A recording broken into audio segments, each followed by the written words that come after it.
Thank you, folks. This is the first time I've given a lecture here in the United States in probably 9 years. A lot of what you're going to see here today is a first-time release worldwide of Technologies and Secrets.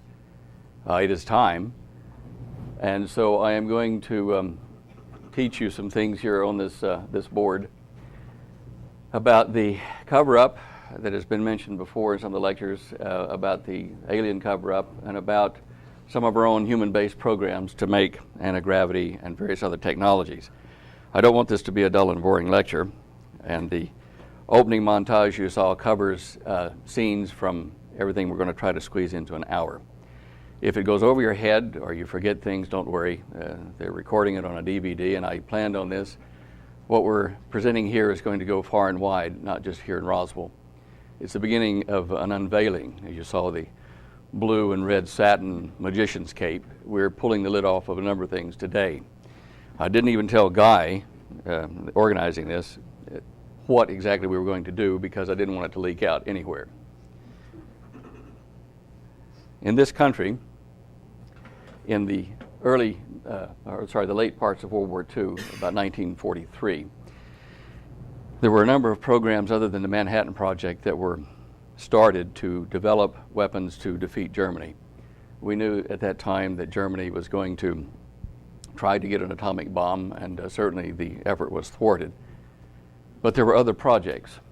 Dr. Edward Teller, the kind of alleged father of the hydrogen bomb project, recruited myself and a number of other people from the mid-50s forward until 1971. I was recruited in 71, a latecomer to the program. But back in those early days, there was a real problem with removing the blinders off of scientists to develop new weapons and new defensive mechanisms as well. So in 1943, the men developing this project tried to figure out a way to convince scientists that certain things like anti-gravity, new types of weapons were possible, to remove the blinders. So by 1952 they had already started what I'm going to show you here, but this is where, this is where it happened. Can you hear me? Is this mic on here? Only for the video. Sorry, folks. All right, I will project without popping my peas. Thank you. We hope so. All right. In 1947, Jesse Marcel was heavily ridiculed over the release of the information that we had a flying saucer down. I must tell you that they were Air Force officers. They were officers of the 509th Bomb Wing, and these are the guys that did the atomic bomb testing. They weren't stupid. They knew the difference between a kite and pieces of metal and bodies and things that were real. It wasn't crash dummies. It wasn't alfoil and Scotch tape and balsa wood. He was duped into setting up for that photo there in Fort Worth. Now, he took a lot of flack. His son defends him today, but this is where it started here at Roswell Army Airfield, 1947. That a flying disc has been found and is now in the possession of the Army. Army officers say the missile, found sometime last week, has been inspected at Roswell, New Mexico, and sent to Wright Field, Ohio, for further inspection. Little time warp sound effects there. Now, you've all heard of Jesse Marcel, but you would not have heard of Colonel Harrison there. Let's see if I can get back to him. Yeah, all right. I've got a twitchy finger on this thing here. Let me just get in there. Okay. Now, Colonel Harrison died in 2003 now. He lived in Fort Worth. He was the next door neighbor of an acquaintance of Holly mine who works for Lockheed. Colonel Harrison was a co-pilot on the first atomic bomb test dropped in Bikini Atoll. He received the Distinguished Flying Cross. He was a lifelong friend, as you can see here, of from the wartime days till he died, of the McCain family, Senator McCain and Admiral McCain. He also served as a special assistant to Admiral McCain at a very top-level security position. He's one of the guys that was truly a secret keeper, and he did it even from his son until the day that he died.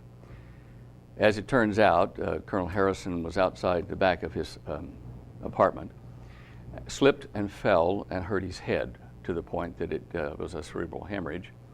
They took him to the hospital, and he lingered for a while, and his son was in there with him just before his dad died, and he said, "Dad, I've got to know, were the aliens real?" Because this guy was here at Roswell, and a number of paper trails led to his plane ID for having ferried parts back to Fort Worth and over to Wright Pat. And he turned to his son and he said, "All I will say is that they were real." And he died a few minutes later. So, you have another witness, hearsay, but one of the kind that really counts because he was a very special fella. He flew the B-47s, the early Strategic Air Command, and he also commanded a B-52 Air Wing under Curtis LeMay in the SAC program after that. 509th there was the start of that. And there's his Distinguished Flying Cross. Now, this is Raymond F. Jones. Who's Raymond F. Jones?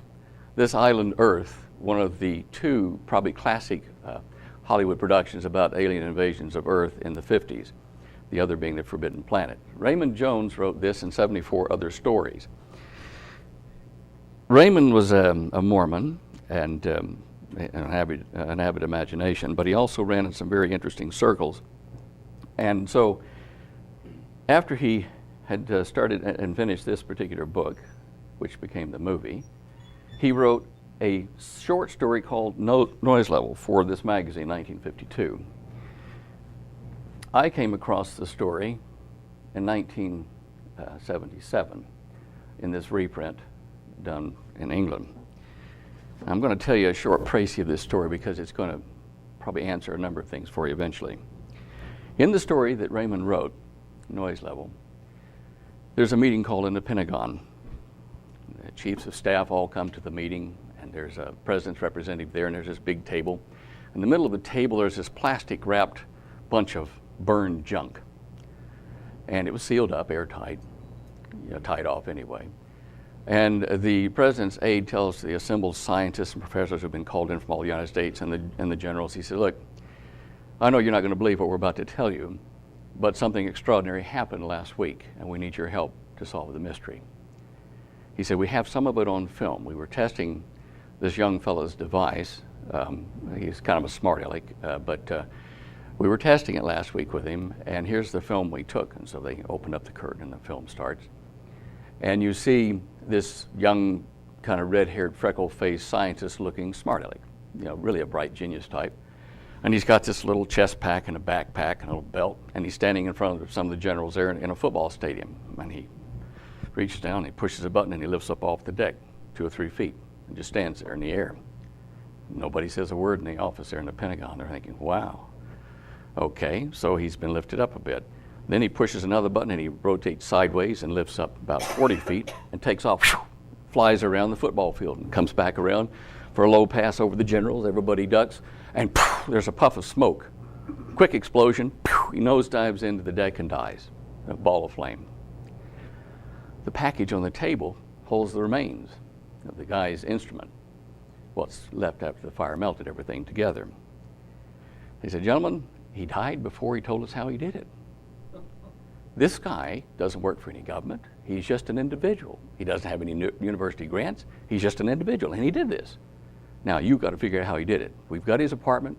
We've got his library. We've got his lab. We've got everything. You go and take his notes apart and figure out how he did this." Wow. Wow.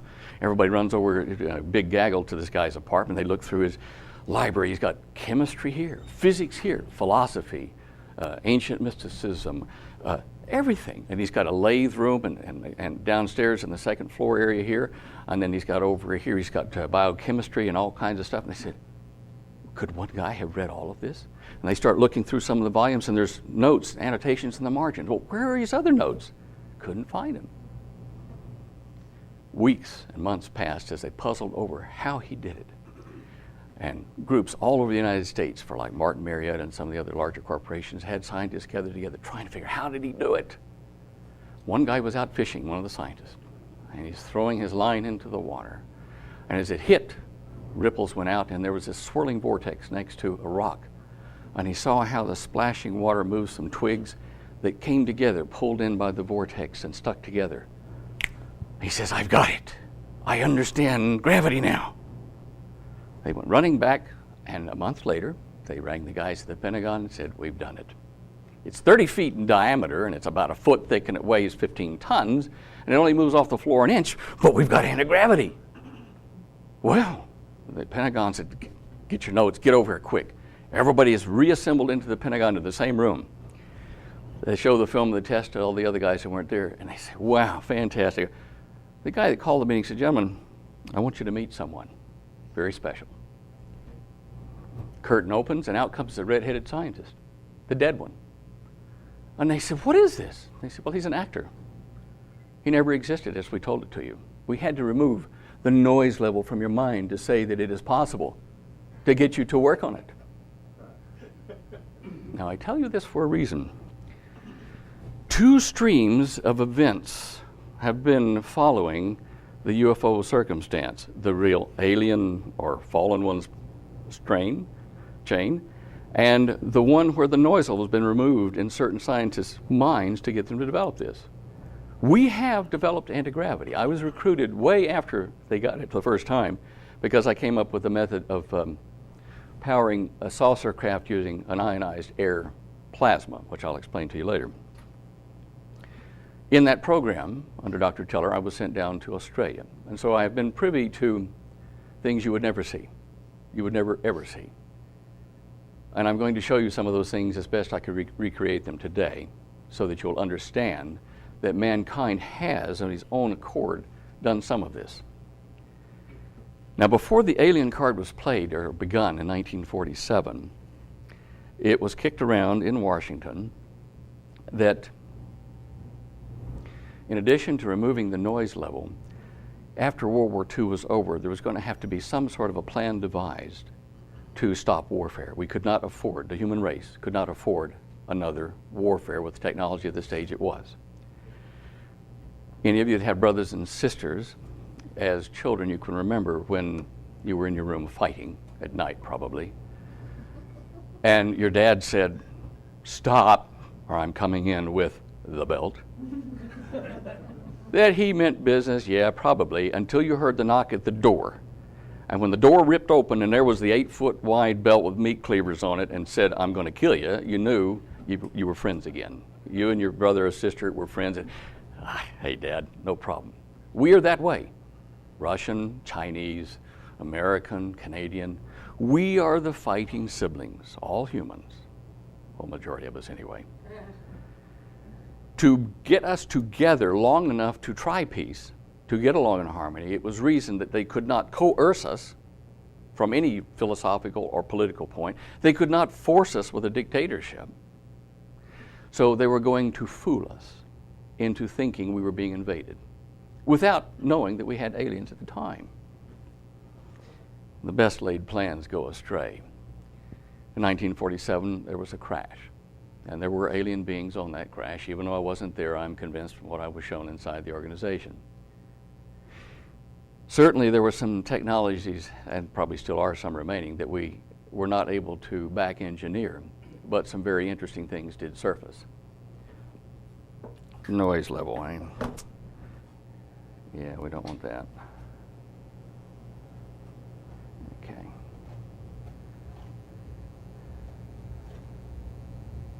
Now, to help you understand gravity, I'm doing this for a reason. There have been people that have talked about anti-gravity, some magic thing and this kind of stuff, and it's a very simple thing in concept. But I'm going to use graphics and some animations and some films of some of the tests we've done to explain gravity to you. So you understand then how anti-gravity can be made and was made, and will not be surprised when you see this upon you shortly out in the open. There is a real severe deception in the works, not entirely mankind's doing, Remember me telling you about noise level, a guy out fishing and seeing the vortex and the little spin and stuff. What we see here is just a simple water drop. But I've put this up to show you how when the water drops, it splashes out, makes a large radius first ring, then smaller ones out like that. And then the reflection of its splash pops up a ball in the air like that. Okay, big deal, you've seen that.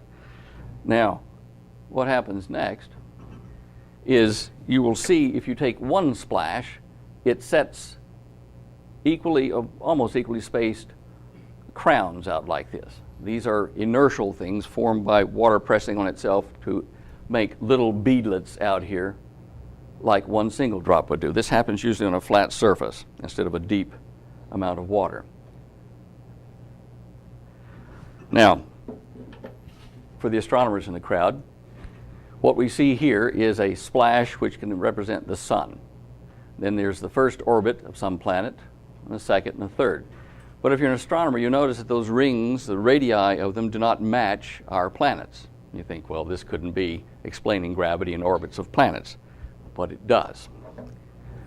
Because in space, you don't have an infinite pond where the ripples just go out and don't come back. Space has mass and resistance. It's like a very fine fluid that's so fine that atoms are made up of a lot of it. It's called ether space in James Clerk Maxwell's day century before last, and we have returned to that understanding of the way the world works. When you take a bucket of paint, thick paint, and you put your paint stirrer on your drill and you stick it down in and spin it around, it will make circular waves go out and hit the edge of the paint bucket and then come back to your spinning paint stirrer, the little rod. If you spin it at the right speed for that can, the wave will go out, reflect back in, just in time to be in phase with the next spin wave coming out from your spinning rod. This is called standing waves or harmonics. When that happens, then the spacing of the rings changes. And when it does, you can have a planet and a moon, like the Earth and the moon right there, following this particular orbit. Notice how there are bands of orbits. We have those in our own solar system, the Jovian lighter density planets like Jupiter and Saturn, where they have a large mass hump like this. That would be out in this area here. Here down in our zone is a different set of rings, but they all follow what's called a hyperbolic or an exponential curve as far as their distance from the sun like this. It's a very nice curve. But it's a sum of two things, two waves.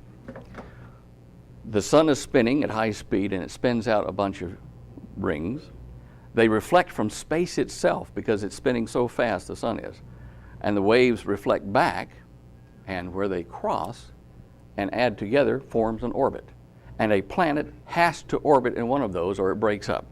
Like the asteroid belt used to be a planet, but now it's broken up and pieces of it are on the surface of Mars, a lot of red dust and a 600-mile diameter chunk of that, either a moon or the planet itself in that orbit, is broken up on the surface of Mars near the Cydonia area where people think there's a face, and that's a farce.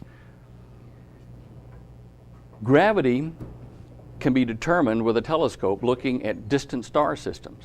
How can you see gravity?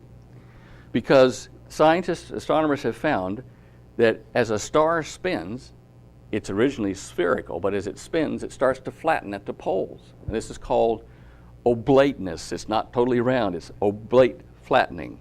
When that happens, they measure the number of degrees of off-true circle that is, and they say, its gravitational constant is such and such because it is so flattened. The more it flattens, the higher the gravitational constant.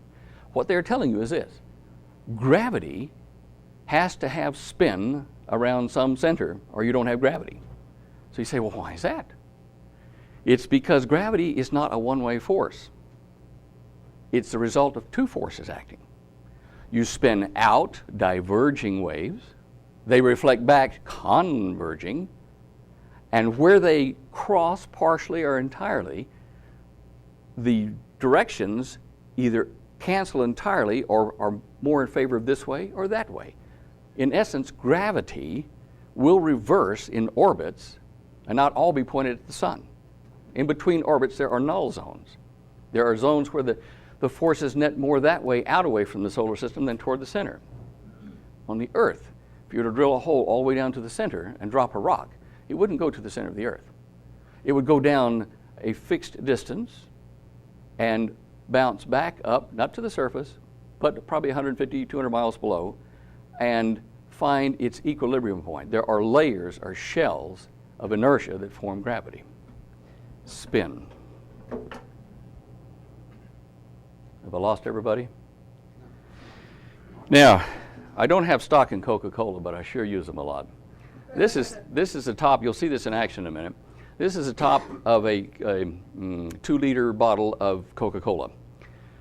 I've developed a process of generating planets and stars with sound waves on the surface of a Coca-Cola bottle, with Coke in it, of course. Dr. Pepper worked as well, so if you're listening, Dr. Pepper. What you'll notice there is a depression. That was a strong hint, wasn't it? What you'll notice here is a depression on the surface of this liquid. Now, in school, you're taught this is surface tension that holds that little bead up. If you've watched rain fall down in a puddle closely, you'll see that splashes will hit a puddle and little tiny bubbles or spheres will dart around very quickly on the surface and then be absorbed and disappear. And they tell you, well, that's because momentarily the surface tension of the puddle kept that raindrop from actually falling through the surface. That's not exactly correct. As I showed you earlier with the drops, splashes, when a drop is formed up like that and spins like that in the air, it is spinning, it is convecting like a mushroom cloud around an atom bomb. You don't see it here, but that little drop of Coca-Cola there is spinning like that at high speed. But if you do nothing except generate that and then stand back from the Coke bottle, about 15, 20 seconds later, it will just reabsorb into the surface, pop, and disappear. But if you add sound to it, which we'll show you in a minute, you can keep reinforcing that spin and have it there indefinitely as a planet or a star or just a bubble on a Coke bottle, whatever you want to call it. But this is showing the same effect Einstein's equations predicted about the warping of the time-space fabric. That's the best way they could describe it. But you are seeing here, you're actually seeing it. Instead of an equation, you're seeing it. See what I'm saying? All right. Now, I'll pause on this for about 10 seconds. Okay. This equation here is the one I use to generate what you're going to see in a minute. There's a yellow, a green, and a red equation, and these are the constants I plugged into those to show you how the divergent wave and the convergent wave add together to give you the yellow thing. Now, I put this up primarily for the people who are going to see this DVD elsewhere who are of that bent, to show that this is a first approximation of the equation, definitely not the equation for our solar system, but close. Okay? All right.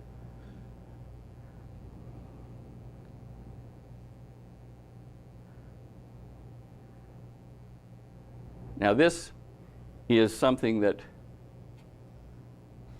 I will play again for you. Here is one waveform, that big hump that we saw at the beginning, and another one just like it, moving in. In our solar system, like all stellar systems, the center of the sun is not in one place. They're separated by a number of miles. It's called an elliptical orbit, and there are two centers to the orbit, and so the sun actually rotates around 2 points like a parabola. When you get them real close together like they are, these waves start to add together. I got to cheat here for a minute. Where is my... Okay, let's try this and see what happens here. Okay. You see how they added together and formed that big hump? I'll do that one more time. The two waves add to form a taller hump than the first one.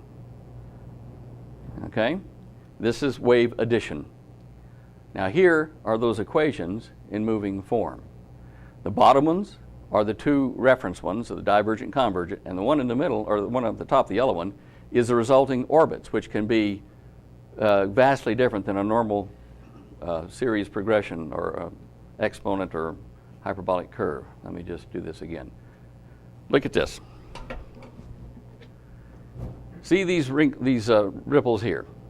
Now here is one that's only about 9/10 separated from that by its frequency. And this would be the sun in the center, and these would be orbits of planets. Well, now, here you see two humps. They're not quite aligned, and two more, they're not quite aligned. But when you add them together, an orbit almost disappears. Now, why is this important? As our star starts to slow down, which all stars do as they die, the rings around them where planets can orbit change, and orbits get canceled. And it's like, hey, you can't park there anymore. And that's why we think Venus, only one of our planets that doesn't have what's called a magnetosphere or plasmasphere, and it rotates backwards to everybody else, we think Venus either came in from an outer orbit or out of the solar system and as an interloper in a temporary orbit. Okay.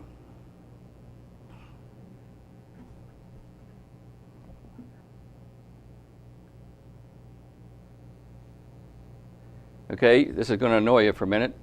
This is sound waves around 110 cycles, somewhere in that range. It varies as I'm doing what I'm doing. I'm going to show you how we have the bubble formed, and then at the very end, there's going to be a very quick flash. You will see two large spheres on the Coke surface and a little tiny one coming in, and then suddenly bouncing away like crazy. This doesn't happen because of surface tension. This happens because their spins are opposite.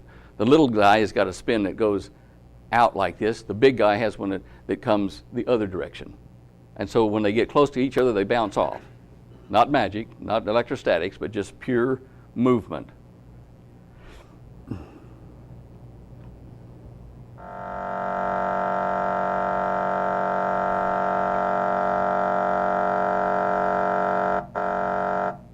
Notice in this, that would be the sun, and this would be a planet. What is happening is the speaker, I've got on the table, you'll see that in a second as it moves down the shot.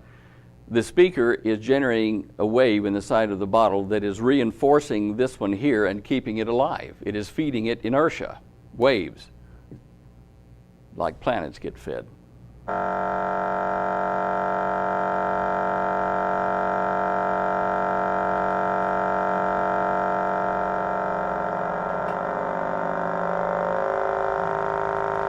And this is generating one of those balls. It'll pop up here in the lower right corner.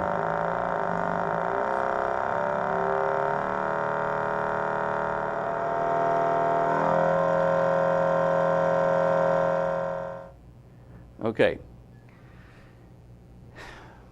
There's no magic to gravity. It is motion in a fluid space. It is spin around a center or two centers, as the case may be. If you apply that to a saucer craft, you're going to see the following things. First of all, a single anti-gravity craft, I'll get to the details of how that works in a minute, but the craft itself has to have spin in its field. Even a plasma craft, which is charged air at high temperature, which moves through a magnetic field, forms a spinning tornado with the center of it right down the middle of the craft. That was the early days. And up and out over the surface wing and back in to form a convecting smoke ring. When it does that, it's just like when you run your hand through the tub like this or down a stream. As you move this way, in opposition to the movement of your hand, there's anti-curl going the opposite direction to conserve momentum. The energy you're putting into the water spins behind you, a turbulent wake in a boat or whatever. Now, the little green circles you're going to see here are an example of a craft generating secondary spin vortices around it in air, space, water, wherever it's operating.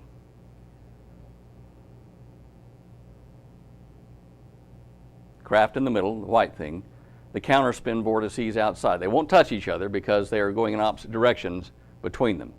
Look at that again. Notice that these arrows are in opposite directions. If they were to get too close, they'd push themselves apart like those two drops you saw on the surface of that Coca-Cola. Boy, Coke's going to owe me a favor. Okay, now, if they got too close to each other, even as a craft rather than secondary eddies, watch what happens. Oops. Both of those circles were spinning in the same direction, but they'll bounce apart. Look at that again. Both spinning in the same direction, but in between them, no. However, there's a trick to this. The gap theory. Nothing to do with Genesis, but anyway. Okay, if you space them correctly, they will actually lock together with a common shared vortex in between them like that. Watch that again. Now, it's fairly unstable with just two of them like this, as they tend to kind of orbit. Okay? Now, if I let them freewheel in space, two ships using that, this is what they'll do. They'll spin around and you have a hard time controlling them. So, we go to a stable form, which is 3 and more in triangular additions. Okay? They will lock together. They won't go any closer like a flock of birds. They will lock together like that in those formations. Now, you've seen reports or films or, movies even showing UFOs gathering like this and locking together like a flock of birds, even in the 50s over the White House. This is why they did that, because it is efficient, and as they get together in triangular pieces and make bigger and bigger formations, it is easier for them to conserve energy, to communicate with each other, because the fields between them, the vibrating fields, are mechanical, and you can talk between the ships without going to radio just by using the vibration in the field. You can actually shout if you wanted to. It wouldn't be as efficient, but it's modulating with just voice level audio. When these craft get together like that, if you wanted to, you could stretch a blimp, a fake flying saucer of any shape you want over the top of it and under the bottom of it, and snap the edges shut. And the guy on the ground is going to say, wow, look at that 450-foot long UFO. But if you take the cover off, it's 10, 12, 15 of these guys all hooked together. Now, modern physicists, when approached with the problem of supporting a craft in the air for 10 minutes or more in one spot, right here, I've debated some of the heads of theoretical physics in universities, and I've managed to frustrate every one of them.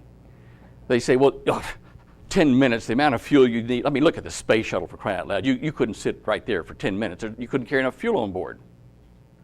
I say, well, you got a blackboard? You see this little basket here and these little wires and stuff? And this is a hot air balloon over the top of it here. Do you see where I'm going with this? See, this guy's been here 3 hours sitting here with a hot air balloon. Well, that's different. That's different. That's specific gravity. That has nothing to do with this. I said, well, now why does that balloon float? Because the hydrogen gas in it is less dense but more energetic per particle? Yeah.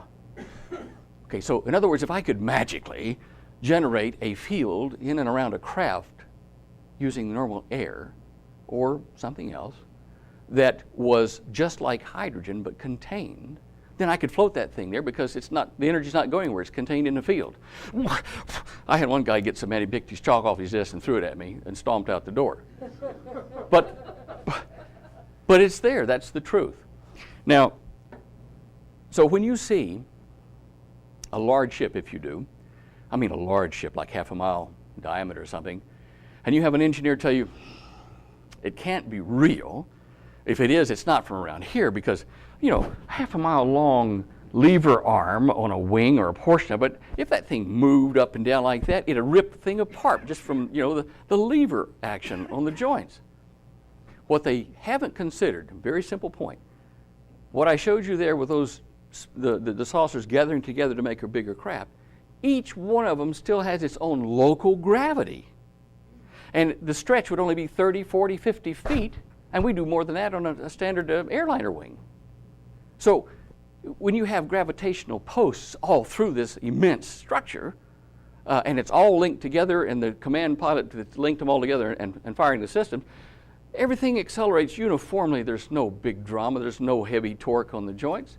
It is possible, and within the realm of modern physics. It's just that you didn't see how Houdini did it, and that's what we're playing with. Some will be real, and some will be a Trojan horse, I'm sure. And this is what you would probably see.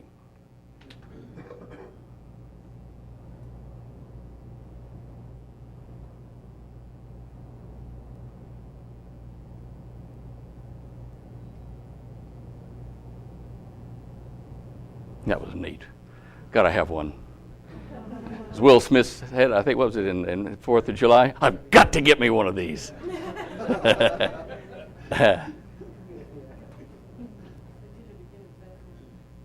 In Batman, did he? Okay. In the late 50s, in Strategic Air Command, there was a friend of mine who was a colonel. He became a friend of mine later. Colonel in the Air Force, and he was a commander of a SAC aircraft, a bomber aircraft. And Colonel Dice had a navigator on board that he knew quite well. Younger fellow, obviously, captain, I think. And one day the captain came to me and says, Colonel, he says, look, I'm going to give you a sealed envelope here, and I want you to hold it for me. I've got a duplicate that I have at home, and I've filed another one that's in mail that's coming to me, certified mail, but I want you to keep a copy until I tell you otherwise. And George said, well, what's in it?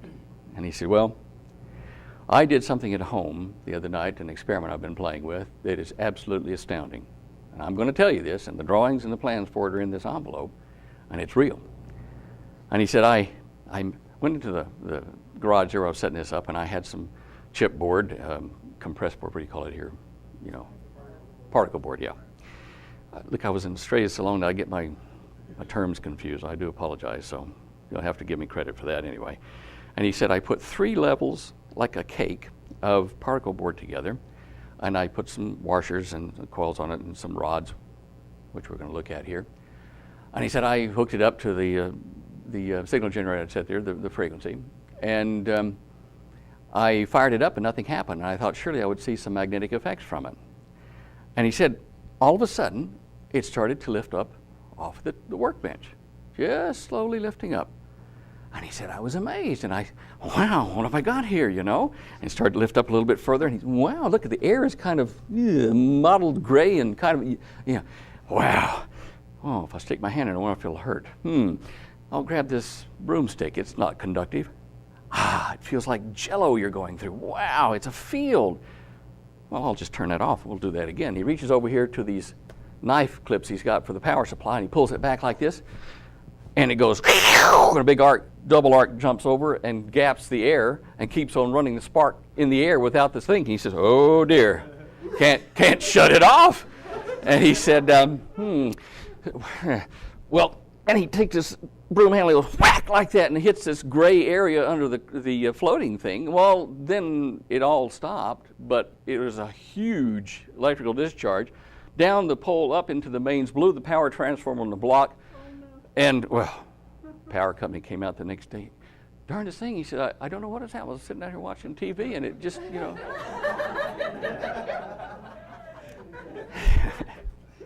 But he had anti-gravity. So he gave this to George, and George told me about it years later. I said, George, where's that envelope? This is before I left to work with Teller's group.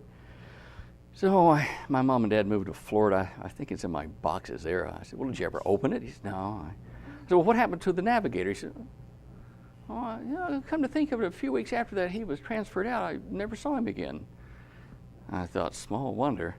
All right, so I filed that away. Then, probably a few months later, I was recruited by Teller's group.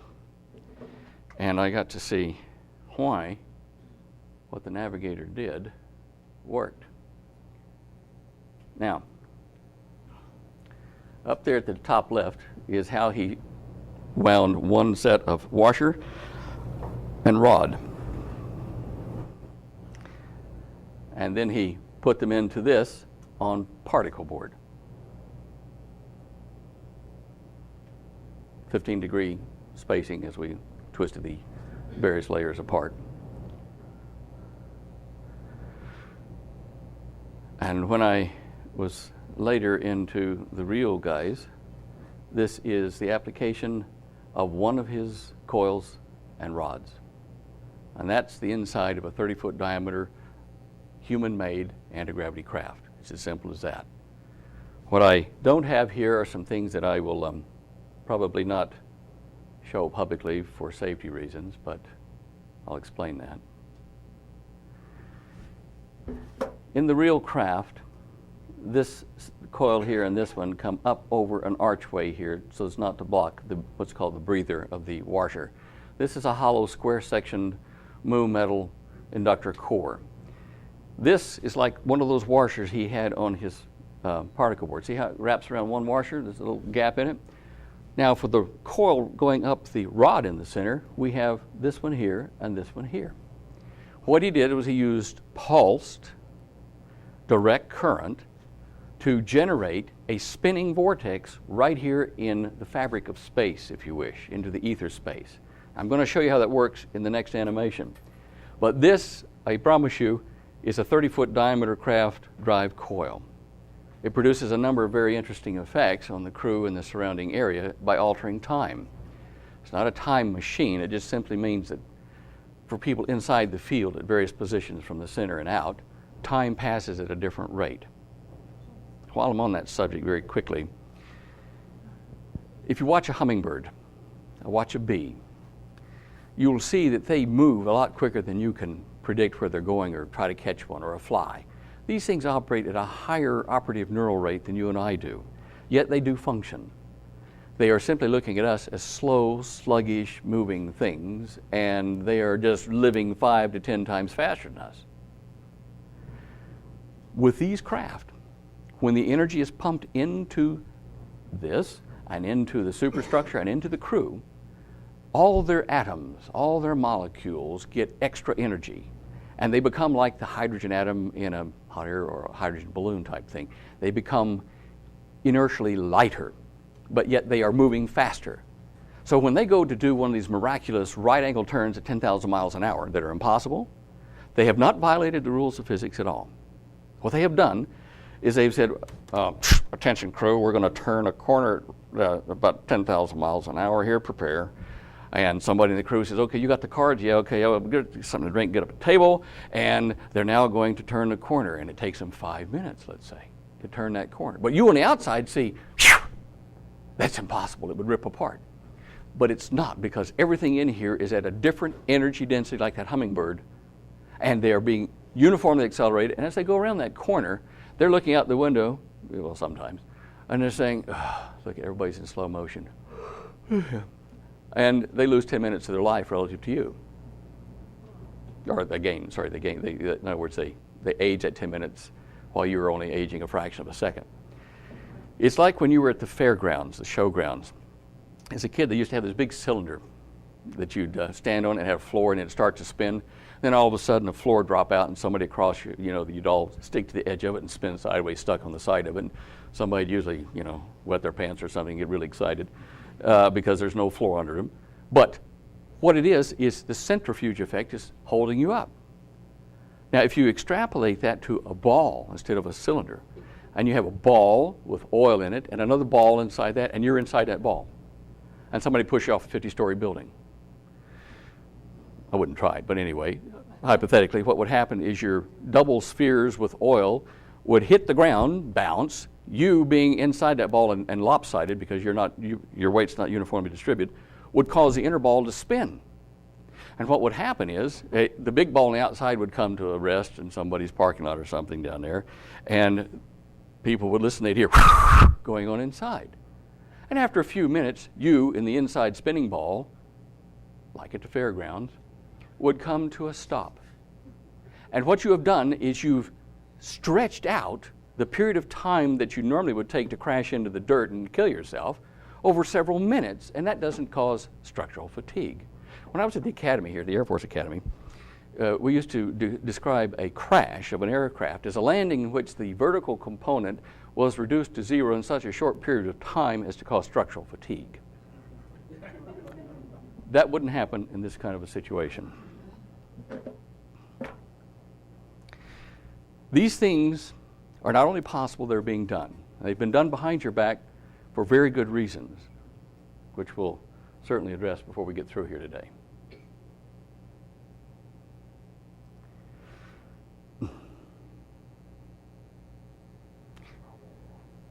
Now, do any of you ever recall in the late 50s, early 60s, it wasn't Dino Kraspadon, there was a science fiction writer, not a science fiction writer, a UFO investigator back then, mentioning the guy that knew the secret, the military guy named Lorenzo that knew the secret about the flying saucers. Do you remember that?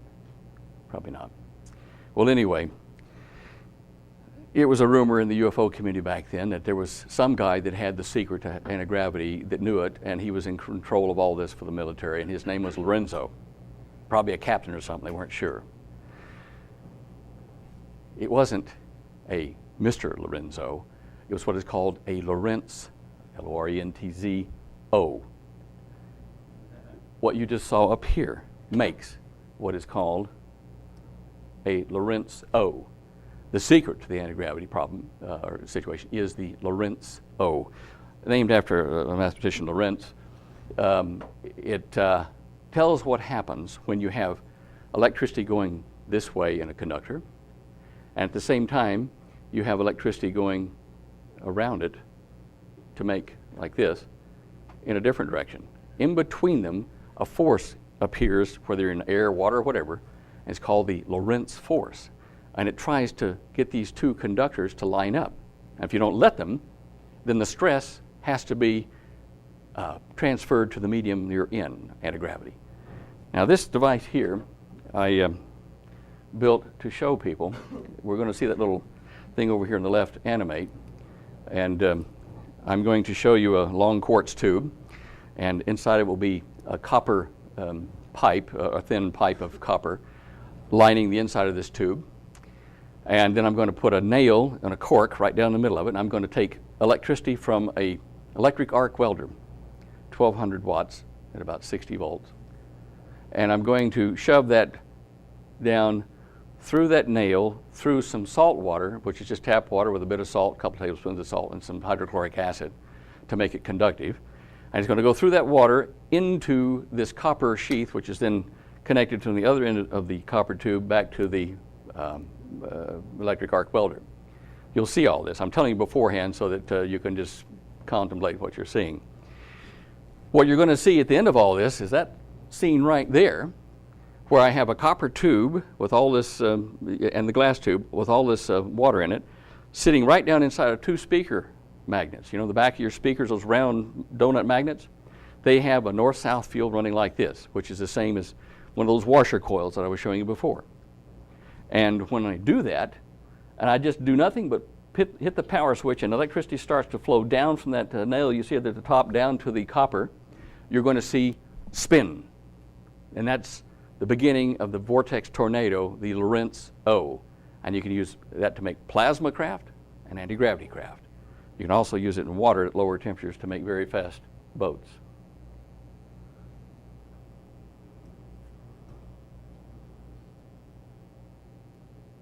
That's when I was a little bit younger. Well, maybe a lot. There's your, well, that might be brass. I can't tell from the color. It was brass or copper, just a conductor. Quartz tube, because this gets very hot very quickly. Glove, obviously, to keep from burning myself again. There's your ring magnets. There's the jar of water from the tap. Still water is better than you put a couple of tablespoons of salt and about, half an ounce of hydrochloric or something in it. That's the company that made the electric arc welder. That's a 100 amp diode down there, which turns the alternating current into one direction, direct current. And there's the magic nail that goes down through the cork. I forget what we made that out of, but it was something that didn't melt easy. And here you go.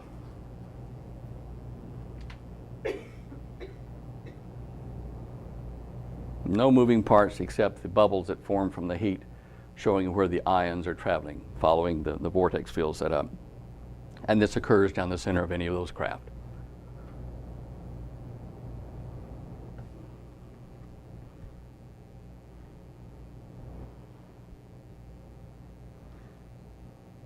The next time you're sitting next to somebody blowing smoke rings, witness a miracle. The smoke ring can do some marvelous things. If you stand here in this room and put up, say, an elephant ear plant back there, you know, those big green ears float like that, or a candle, a lit candle, and you went as hard as you could huff and puff, you could not blow out the candle or move the big elephant ear back there, the plant. Yet, if you take a device that makes a smoke ring and you use the same amount of energy, probably less, and you aim it back there and you go like that, that little ring of energy, the same amount that you would have blown out and lost into oblivion out here, same amount in a tight little package goes right over there and blows out a candle or moves that target elephant ear like that. Now, in this test here, I've used slow speed, and some of it I've done some time lapse or some slow-mo camera stuff. But watch, as you see there, there's a smoke ring on the right, but behind it, from the inside, is a long cylinder of smoke. These craft that we're talking about, this technology, and a number of other technologies that they use, including plasma beams, all rely on what you're going to see here. This is a wrinkle. A smoke ring is not a series of spinning, things around this point here. It is a wrinkle like you would put in a carpet by doing that and making a wave go through the carpet, except it's in 3 dimensions and wrapped around. So as a result, when a smoke ring moves through the clear air, it absorbs clear air on the periphery of it in a layer that goes into the inside and then does a reversal like yin and yang and comes out pushing smoke ahead of it. And so a shell of smoke, a pipe, comes out the back. These things here are a rough approximation of what makes an atom or an electron. They are not particles, they are waves in a medium. All right.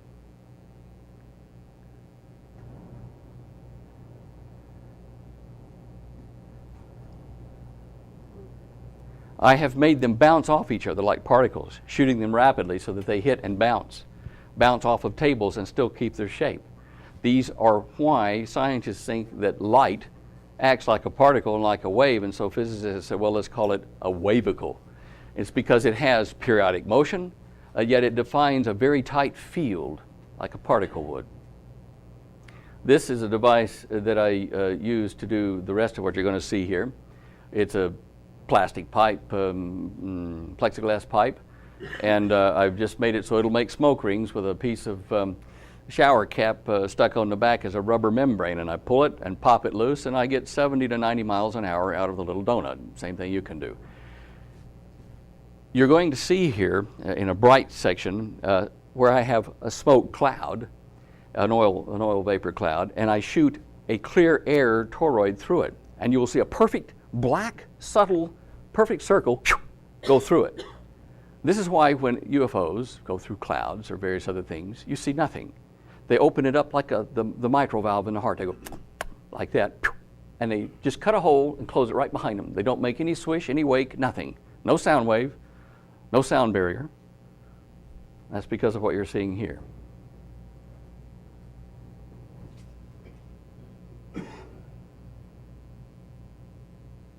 Now watch closely, it's subtle. Did you see it? Didn't see my hand move, did you? Right in the center, down at the bottom. There you go, you see him? Oh, yeah, I see. See, now I've slowed it up so you can see how I've reversed it back and forth. Watch how it acts like a valve.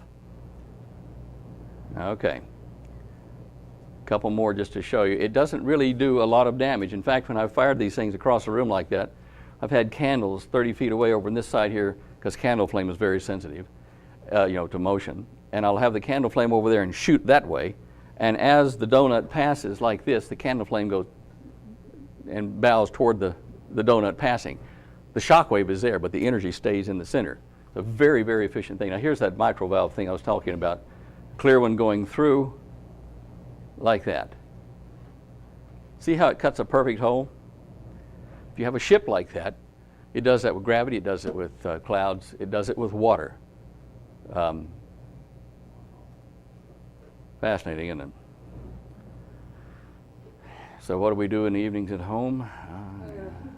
I'll tell you what, my wife is going to kill me if I keep playing with that Coke bottle, because sometimes on the computer I'll take a ruler and I'll snap it like that and make these little beads form, and I'll go thump, thump, thump, thump. So if you do it another time, I'm going to shoot you. Yeah.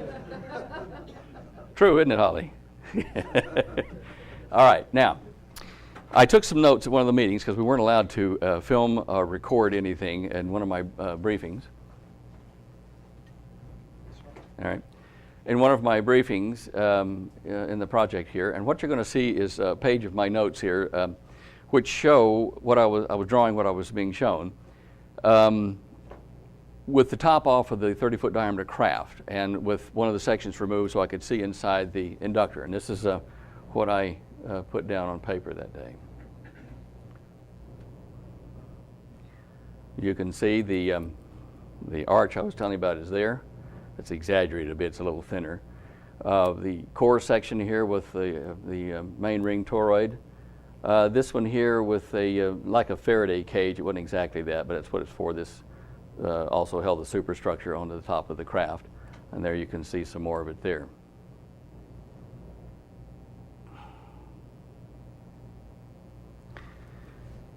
I had correspondence and talked with a man named Townsend Brown, and also got a hold of his lab film from the Bonson Corporation in 1958. I have one of the only 2 copies in existence.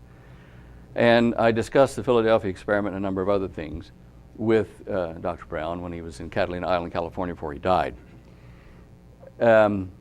Townsend filmed here was at the Bonson Corporation in Salem, and at that time he was trying to generate anti-gravity using the Byfield-Brown effect. He had failed to understand that you have to recirculate your wake like a smoke ring. So he was trying to do brute force, as many of them are still trying to do. But with a smoke ring and with charged particles, if I push out this way and the wake of my pushing comes around behind me into my intakes and adds to my energy, I use a lot less energy to go forward. In fact, it's like going, I reckon it's like going into a saloon bar in the Wild West. Break your boots and your guns, and you come up to the saloon door, it's packed. Hello, bar, I'm here. And you shove the door up, you're going to get a little resistance. But if you come up to the thing and you open the doors back, just, excuse me, fellas, could I just move in here? No resistance in essence, and you get in. So what you do is you make a place for yourself in the air or in a gravitational field. Before you get there, you scoop out a hole, you put yourself in it, and it closes behind you, and there's no pushing wake, there's no sound barrier, there's no light barrier, in fact. We can go many times the speed of light using this concept in space.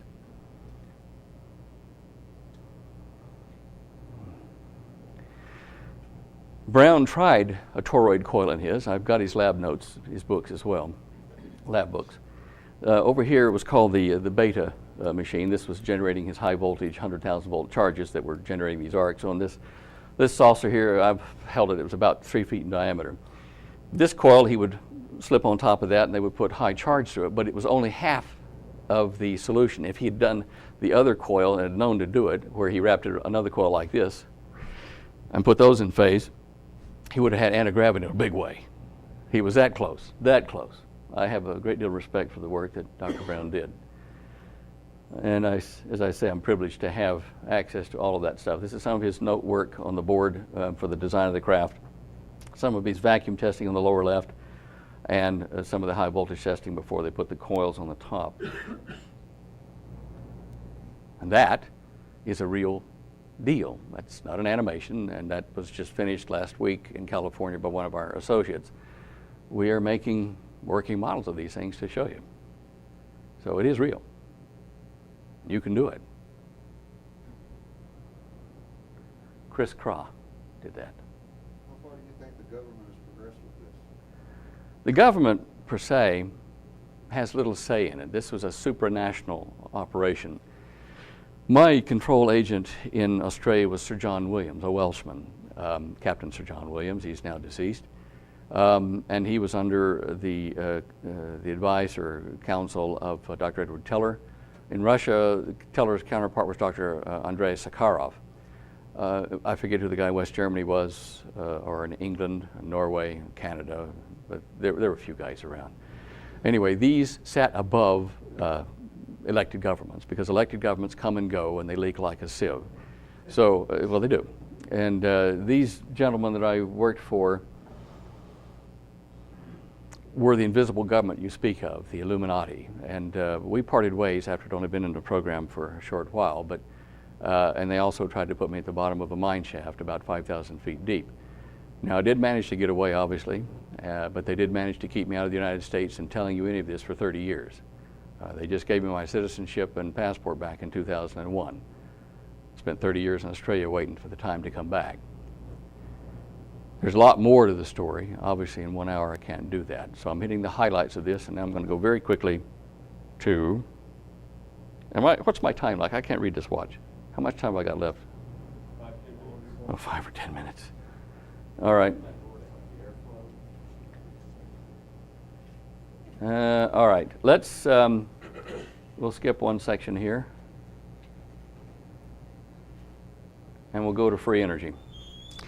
There are a couple of things, the anti-gravity, the alien card, and free energy that people have been banting around wanting to know how you do it and where it is. And there's all kinds of stuff about 0-point energy and magic this and over unity that, and nobody's come up with a working product for it. Well, they've had working product since the mid-50s. There are two main sources of this quote-unquote free energy. It's cheap, but it's not free. The sun is one of them. The sun hits on what's called the plasmasphere or magnetic field of the Earth, a magnetosphere. Every planet except Venus has one. Dr. Tesla over here in 1935 or so patented a flat plate with an antenna pole underneath it going down to a couple of little things to a battery and a little motor to capture direct energy from the sun and turn it into electricity. Now his device did work, but it took several hours to charge up a battery, and it wasn't really efficient to run your home with. So after that, there was a young fellow following Tesla and his work. Let me just go back on that one here. Oh, don't do that to me.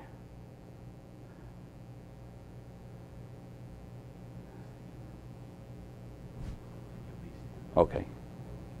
All right. Here we go.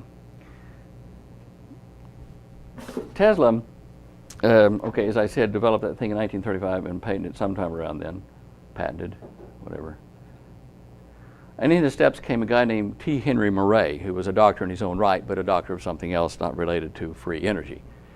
But he knew that Tesla's work had merit. And so as a 19-year-old at the turn of the century, he'd been following Tesla. He started playing with antennas, insulated wires on the farm where he lived. He was a Mormon fella, kid. And he found out that he could get little arcs off of this antenna that was insulated from the rest of the house through a little coil in his speaker, and it was novel. Years passed, he remembered it. And eventually, through time and circumstance, he spent some time in Sweden, a guest of some of his relatives there, and there was a train car came by with ore. And some of the ore would drop off when they'd stop at the signal there at the tracks. And so as a kid, a young man now, he would pick it up and take it home and collect it. He kept it with him when he went back to the States, went back home. And when he started playing with his peculiar electric discharge, his antenna, whatever, he used some of this Swedish stone, he called it. And it was a semiconductive type material, which we've now dubbed the triboluminescent material, which is just a strange term for saying it'll turn certain frequencies of light or heat into electricity directly.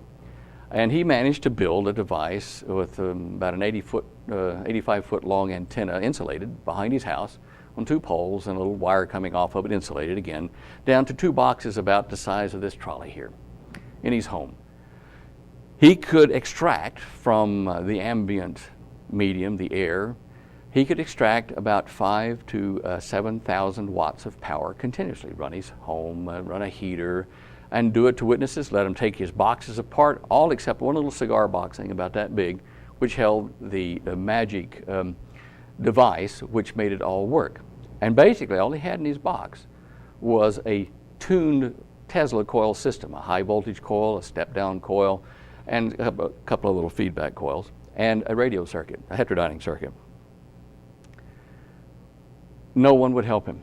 In the early 70s, he finally died, and his last words to his family were, "Why didn't they help me?" In fact, they tried to assassinate him. Somebody shot at him through his home window one time. There are so many documented cases on record of this man with sheriffs, judges, everybody reputable. And as I say, he was part of the Mormon community, and he was reputable. Showing him, proving that this worked, help me, he says, and we can develop, free energy for the world. And then it died with him. Now, his son, John, I talked to him. John didn't pay much attention to it. He was too young at the time and doesn't remember how Dad did it. Just remembers conversations and something about germanium cells and this and that. That's not the issue. The issue is, where was he getting the energy from? We'll use modern technology and get it. Well, this did happen in the mid-50s, as I said. The sun throws out particles at around 400 to 1,200 kilometers per second. Pretty fast. million or 2 million miles an hour, something like that. I forget what the exact figure is, but it's huge. And that hits us all the time, sprayed off from the sun. We get hit all the time from particles that are called baryons and leptons, high-speed cosmic energy from other galaxies and other star systems, all the time hitting us. They're hitting everything, but we're getting our fair share of it because we're in the neighborhood. All these things strike a magnetic bubble around the Earth. As I said, every planet and some of the moons of Jupiter has a bubble like this, except for Venus, and it might have one once it settles down and spins the right direction. This guy here, Moray, tapped into a way to sit on the ground here with some insulated wires and reach out electronically, if you wish, and feel the pressure of that solar wind as it vibrated at sometimes 30 million times of a second. When a particle hit, it have an impulse of a 30 millionth of a second, bang, like that. So much energy in it that some of those particles go straight on through the Earth. They're huge. And he said, you know, I noticed that my energy drops off from this coil about 20% at nighttime, but it still runs at night. With no direct sunlight. It's because of this magnetopause that we will look at here. This, the little brown thing in the middle there next to those dark blue circles, right here, that's Earth. And this is the field, the magnetic field of the Earth. As it moves through that solar wind, it gets bent around like a coma around a comet. And if you can imagine this being like a charged balloon full of charged air, and there's things beating on it like that all the time.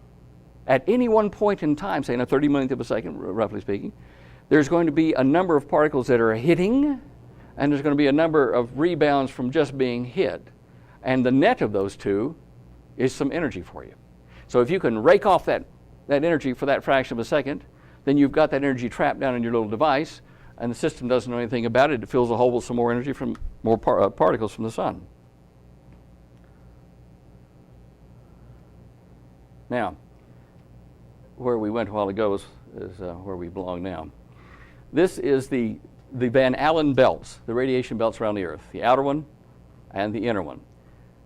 As particles hit it, as particles hit it, it rebounds like this. And it presses on the red one down there, which then presses on the surface of the Earth. What we do is build a charged pocket of air on the surface of the Earth with these wires. And when they get pushed on, they're going to make voltage. And how do we know this? Professor John Trump at MIT, he's now deceased as well. I wrote about him in my book. Made a most remarkable discovery in the 50s again with high voltage. 2 plates there. Those 2 plates represent 10 inches by 10 inches, metal plates. They're in a very high vacuum. And he has the ability to measure the attractive force between these plates when he puts a charge on it. So he said to me, and I went to see John before he died, he said, I put 300 volts per centimeter, that's a term for the field intensity. I put 300 volts per centimeter between his plates, and I measured the force at 5/10,000ths of a pound. Bugger all, not much at anyway. So then he says, I raised it to 30,000 volts per centimeter, only raised it 100 times, but yet the force is now up to half a pound, 1,000 times more. So he said, well, I wonder what happened if we could go to the limit of our equipment to 3 million volts per centimeter. Watch this. 5.7 thousand pounds of force between 2 plates, 100 square inches each. Now, the outer atmosphere, that green envelope you just saw and the red one, those are our plates. And we've got, the Earth is part of it, the whole system. There's 3 plates involved. When you move these plates, he found, back and forth mechanically, the voltage started to change. Just moving the plates closer or further apart. That top figure up there started to vary. If you got varying voltage, you've got energy. And this was what he was tapping. Now that is one source. The other source is what's called thermionic. It takes heat from your body, heat from the air. That is then processed through what is called a triboluminescent substance. And that simply means it's like the phosphor on your TV. The phosphor gets hit with an electron gun and it emits light of a certain frequency. But if you hit that phosphor with that same frequency of light going the other way, it makes electricity come out the other side. Photoelectric effect. All atoms that in our part of the universe share energy between each other in what's called the infrared spectrum, the heat spectrum. So if you get a material that is responsive instead of to visible light, but to the invisible infrared radiation, then that will convert to electrons on one side of this material, and we put what's called a tuned circuit in a cavity, just like Moray did, and it will strip mine those extra energetic electrons off and into a little spark gap and down to recharge your battery. So those two types are free energy, and there are people working on it in a network that I'm a member of in France and here in Mexico, Australia, and elsewhere probably, but the main part of our membership is in those countries. We are able to succeed with what we've got to varying degrees, but basically if you use the atmospheric one I told you about, this one here, you'll be able to trap mechanical pressures on the outer Van Allen belt and turn them into electricity and charge batteries, which you then run inverters from, and you've got power to run your home without the power company. Obviously one of the reasons that it's not been widely distributed. By the way, the thermionic device, if you take a nuclear, there are certain types of nuclear reactions you can make to produce a lot of infrared or heat energy. And if you do that inside of a material, of a vault that's lined with that triboluminescent material, you can convert that heat from that nuclear reaction straight into electricity, which may or may not be what Bob Lazar was talking about when he talked about his alien sport craft he saw with the 3 gravity wave focus machines out at Area 51. He did describe something which I believe to be what we use ourselves. So whether they use an element 115 and bombard it with neutrinos and get heat out of it or whatever, they're actually taking heat, like I'm telling you, and converting it straight into electricity. To a certain degree, solar silicon cells do the same thing for us in solar collectors. Oh, come on. This is the backyard. I've got 2 more holes to fill and put the poles up, and we'll be testing this out in our backyard. That's the charged antenna. You put an insulated wire, insulate it to 30 to 40,000 volts so it won't leak into the atmosphere, and you charge it up and it becomes your balloon to be compressed by the impact on our outer ionosphere and Van Allen belt. Yeah. All right. All right, look, I'm not going to explain this. I'm just going to show you some of the water and aircraft that I have made and tested here since that time, and some I'm working on now. They cycle about every 5 seconds. This one was something that I made for a DARPA proposal for a micro aerial vehicle for surveillance. This was along the same lines. They weren't accepted, by the way, so there's nothing secret here. These all employ the principles of vortex spins in air or charged air. This is another one we built in Australia, stateside. By the way, the real things weren't quite as pretty all the time. They had scuff marks and things on them, but anyway, this gives you the idea. Some of them were made out of different materials, fibers, composite, and things like that. All of these have definite reasons for their design.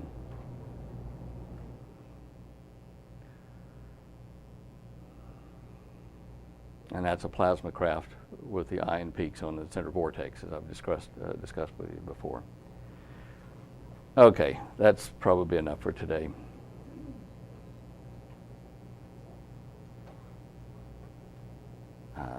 Let's see, have we forgotten anything? Smoke rings, that. Okay, that's it, folks.